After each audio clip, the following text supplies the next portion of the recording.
बिस्मिल्लाहिर्रहमानिर्रहीम। हेलो अस्सलाम वालेकुम स्टूडेंट्स, कैसे हो आप? मैं हूं आपका फिजिक्स टीचर और हम कर रहे हैं 10 क्लास की फिजिक्स का unit 12 geometric optics. Last topic इसमें हमने जो डिस्कस किया था spherical mirror and spherical mirror formula. अगर किसी बच्चे ने मेरी लास्ट वीडियो नहीं देखी तो टॉप राइट साइड पे आई के बटन को क्लिक करके मेरी लास्ट वीडियो देख सकता है, या मैं उस वीडियो का लिंक डिस्क्रिप्शन में भी दे दूंगा, आप वहां से भी उस वीडियो को देख सकते हैं। आज का जो हमारा टॉपिक है वो है refraction of light. Last topic में हमने रिफ्लेक्शन को डिस्कस किया था, लाइट का किसी एक मीडियम से किसी दूसरे मीडियम में टकरा के उसी मीडियम में वापस आने को हमने रिफ्लेक्शन कहा था। आज जो हम डिस्कस करेंगे रिफ्रैक्शन, कि लाइट जब आपकी एक मीडियम से किसी दूसरे मीडियम में दाखिल होती है तो वो किस तरह से बिहेव करती है। This bending of light at is pass from one transparent medium into another is called refraction। कि लाइट का किसी एक मीडियम से किसी दूसरे मीडियम में एंटर होना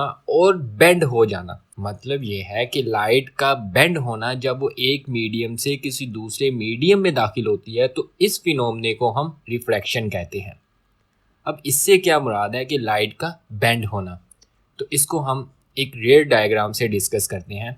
ये आपके पास एक ग्लास स्लैब, ये आपके पास एज्यूम कर लो जो वाइड साइड है वो एयर, और ये आपके पास जो है ये एक ग्लास स्लैब रखी हुई है। इसके ऊपर मैंने एक नॉर्मल ड्रा कर दिया जिसको हम n से रिप्रेजेंट किया है। अ रे ऑफ लाइट आई और travelling from air fall on the surface of glass block. आपके पास एक लाइट रे है आई ओ जो कि एयर से ट्रेवल करती हुई आ रही है और इस ग्लास सरफेस से टकराई है, और इस ग्लास सरफेस से टकराने के बाद at the air glass interference the ray of light आई और change direction and bend toward the normal and travel along the path O R inside the glass block. मतलब ये कि ये जो लाइट रे एयर से आ रही थी, जैसे ही वो ग्लास स्लैब से टकराई तो टकराने के बाद नॉर्मल की तरफ बेंड होगी, मतलब जाना उसको सीधा चाहिए था, लेकिन जैसे ही वो एयर से ग्लास में दाखिल हुई वो थोड़ी सी बेंड हो गई, और जो इसकी बेंडिंग है वो नॉर्मल की तरफ हो गई। तो उसका जो पाथ बना इसको हमने ओ आर से रिप्रेजेंट कर दिया। तो यही चीज़ उसने बताई थी कि लाइट का एक मीडियम से किसी दूसरे मीडियम में दाखिल होके बेंड होने को हम रिफ्रैक्शन कहते हैं। अब लाइट बेंड किस तरह से होती है? जब वो एयर से किसी ग्लास में एंटर होगी तो वो नॉर्मल की तरफ बेंड हो जाएगी, नॉर्मल की तरफ मुड़ जाएगी। और ये जो आपके पास आई ओ रे है इसे हम इंसिडेंस रे कहते हैं, और जो रिफ्लेक्ट हो रही है उस ग्लास के अंदर बेंड टूवर्ड द नॉर्मल, जो नॉर्मल की तरफ बेंड हुई है, इसको हम रिफ्रैक्टेड रे कहते हैं। और जो इंसिडेंस रे है नॉर्मल के साथ जो एंगल बना रही होती है इसे इंसिडेंस एंगल कहते हैं, और जो रिफ्लेक्टेड रे नॉर्मल के साथ एंगल बना रही होती है इसे एंगल ऑफ रिफ्रैक्शन कहते हैं। क्वेश्चन ये है कि जब ये लाइट रे एयर से किसी ग्लास में एंटर हुई है ये बेंड क्यों हुई है? एक सिंपल सी रीजन ये है, बहुत सी रीजन में से एक सिंपल सी रीजन ये है कि जब आपकी एक लाइट रे एयर से किसी ग्लास में दाखिल होती है तो एयर के जो मॉलिक्यूल्स होते हैं वो दूर दूर होते हैं, जबकि ग्लास के जो मॉलिक्यूल हैं वो पास पास होते हैं, और ये जो मॉलिक्यूल है ये उस लाइट को फोर्स करते हैं जिसकी वजह से वो बेंड हो जाती है। और इसी तरह से जब ये बेंडेड रे रिफ्लेक्टेड रे ग्लास से एयर में जाएगी वो नॉर्मल से दूर हो जाएगी। When a reflected ray leave the glass it bend away from the normal and travel along a path M E. अब यहाँ पे देखो ज़रा, जैसे ही यहाँ से लाइट रे बाहर की तरफ निकली है जिसको मैंने एम ई कह दिया है, और अगर मैं इसके ऊपर नॉर्मल ड्रा करूँ इस हिस्से पे जहाँ पे लाइट स्ट्राइक कर रही है, जहाँ पे लाइट टकरा रही है, तो आप क्लियरली देख सकते हैं वो नॉर्मल से दूर हो रही है। तो लाइट के इस बिहेवियर को कि जब आपकी किसी एक मीडियम से दूसरे मीडियम में दाखिल होती है तो वो नॉर्मल की तरफ झुक जाती है या बेंड हो जाती है, इस बिहेवियर को हम रिफ्रैक्शन ऑफ लाइट कहते हैं। अब अगर मैं इसकी प्रॉपर एक डेफिनेशन देखूं तो प्रॉपर डेफिनेशन क्या होगी?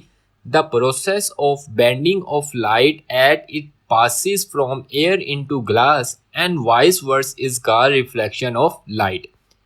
कि लाइट का बेंड होना जब वो एयर से किसी ग्लास में दाखिल होती है या ग्लास से एयर में दाखिल होती है तो इस प्रोसेस को हम रिफ्लेक्शन ऑफ लाइट कहते हैं। जिस तरह से हमने लॉ ऑफ रिफ्लेक्शन डिस्कस किया था, इसी तरह से लॉ ऑफ रिफ्रैक्शन भी है। नंबर 1 कहता है कि द इंसिडेंस रे, refracted ray and the normal at the point of incidence all lie in the same plane। कि जो आपके पास इंसिडेंस रे होगी, रिफ्लेक्टेड रे होगी और जो नॉर्मल थी वो तमाम की तमाम एक सेम प्लेन पे लाई करेगी। और इसका जो दूसरा लॉ है वो कहता है कि the ratio of sine of angle of incidence I to the sine of angle of reflection r is always equal to a constant sin I over sin r equal है constant इक्वल है n। तो constant को हमने n से represent किया हुआ है।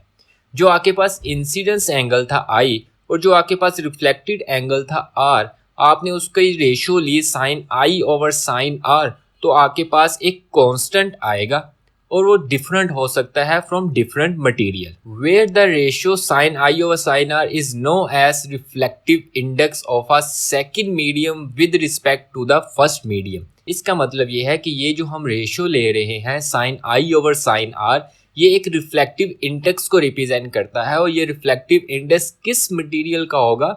जिस मटेरियल से लाइट बेंड हो रही है। अगर एयर से ग्लास में आ रही है तो ग्लास आपके पास सेकंड मीडियम है, जबकि एयर आपके पास फर्स्ट मीडियम है।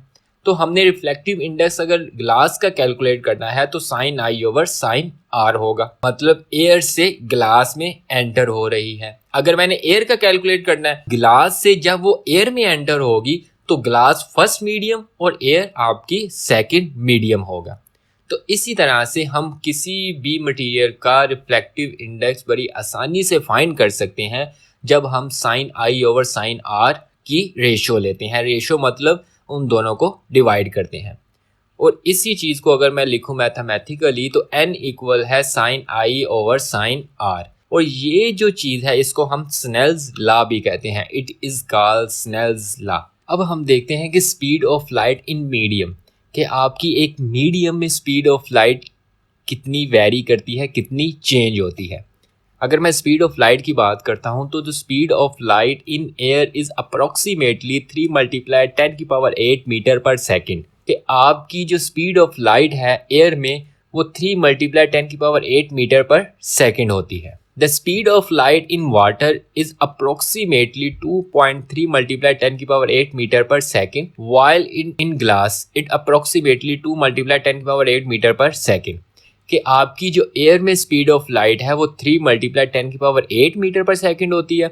जब वही आपकी लाइट किसी पानी में एंटर होती है तो उसकी स्पीड थोड़ी सी कम हो जाती है, जो कि 2.3 × 10⁸ मीटर पर सेकेंड होती है। और इसी तरह से जब वो लाइट किसी ग्लास में एंटर होगी तो तब उसकी जो स्पीड है 2 × 10⁸ मीटर पर सेकेंड रह जाती है। तो इसी तरह से जो आपके पास स्पीड ऑफ लाइट है जब एक मीडियम से किसी दूसरे मीडियम में एंटर होती है तो उसकी स्पीड भी कम हो जाती है। और स्पीड ऑफ लाइट की इस चीज़ को कैलकुलेट करने के लिए हम we use the term index of reflection और रिफ्लेक्टिव इंडेक्स, कि हम रिफ्लेक्टिव इंडेक्स यूज़ करते हैं या इंडेक्स ऑफ रिफ्लेक्शन भी उसे हम कह रहे होते हैं। पहले तो हमने जो चीज़ डिस्कस की थी वो ये थी कि एंगल के साथ हम उसकी रेशियो ले रहे होते थे। Sine I over sine R आपके पास इक्वल होता है n, और n आपके पास जो रिप्रेजेंट करता था वो रिफ्लेक्टिव इंडेक्स को रिप्रेजेंट करता था। अब अगर मैं स्पीड ऑफ लाइट की बात करता हूँ जो कि एयर से ट्रेवल करती हुई किसी मीडियम में दाखिल हो रही है और मैंने उसका रिफ्लेक्टिव इंडेक्स कैलकुलेट करना है, तो वो कैसे करूँगा? रिफ्लेक्टिव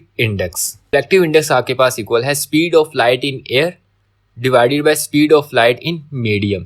कि जिस मीडियम में दाखिल हुई है तब उसकी स्पीड ऑफ लाइट क्या थी, और speed of light in air इस यहाँ पे मैं उसकी वैल्यू पुट करूंगा और दोनों को डिवाइड करूंगा तो मेरे पास रिफ्लेक्टिव इंडेक्स निकल आएगा स्पीड ऑफ लाइट का। तो n इक्वल है c ओवर v। ये जो c है ये रिप्रेजेंट कर रहा है speed of light in air को, और v रिप्रेजेंट कर रहा है speed of light in any medium, किसी भी मीडियम में। तो जब मैं इन दोनों की रेशियो लूँगा तो मेरे पास रिफ्लेक्टिव इंडेक्स निकल आएगा। तो इस तरह से मैं उसका रिफ्लेक्टिव इंडेक्स भी फाइंड कर सकता हूँ by using speed of light. ये था आपके पास आज का टॉपिक। अगर इस टॉपिक में किसी बच्चे को कोई भी कन्फ्यूजन है वो कमेंट करके लाजमी डिस्कस कर सकता है। इंशाल्लाह मिलते हैं नेक्स्ट वीडियो में नेक्स्ट लेक्चर के साथ। तब तक के लिए अल्लाह हाफिज़।